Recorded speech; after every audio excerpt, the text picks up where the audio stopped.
Pertahanan kental KL City, Giancarlo Gallifuoco tidak berselindung menyatakan keterujaan untuk menyarung jersey skuad kebangsaan namun mengakui beliau harus bersabar dan menunggu waktu dan peluang bagi memastikan hasratnya itu tercapai. Namun begitu, beliau juga tampil dengan penuh keyakinan untuk menyatakan bahawa beliau sememangnya sudah bersedia jika Malaysia mahukan khidmatnya sambil mengakui impian beraksi buat pasukan negara adalah salah satu daripada keinginan beliau. Pemain kelahiran Australia itu menjadi tonggak penting bersama The City Boys memasuki musim kelima bersama pasukan. Beliau sentiasa memberikan komitmen sepenuhnya di atas padang demi memastikan KL City kekal sebagai pencabar utama dalam setiap kejuaraan pada setiap musim.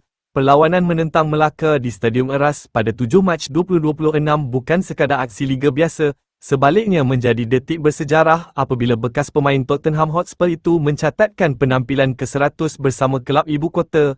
Pencapaian ini sekaligus mengukuhkan statusnya sebagai antara prospek paling bersinar untuk memperkuat barisan pertahanan Harimau Malaya menerusi proses naturalisasi. Saya menatap telefon setiap hari dengan penuh harapan agar menerima panggilan daripada Peter Klamovski setelah hampir setahun melalui proses perbincangan mengenai naturalisasi. Saat yang dinanti-nantikan itu kini semakin hampir. Ia merupakan satu penghargaan yang amat besar buat saya. Sekiranya diberi peluang untuk menyarung jersey Harimau Malaya buat kali pertama, saya berazam untuk memanfaatkan setiap peluang yang ada dan beraksi sebaik mungkin. Saya berjanji akan memberikan sepenuh komitmen demi membanggakan penyokong Malaysia, kata Giancarlo Gal.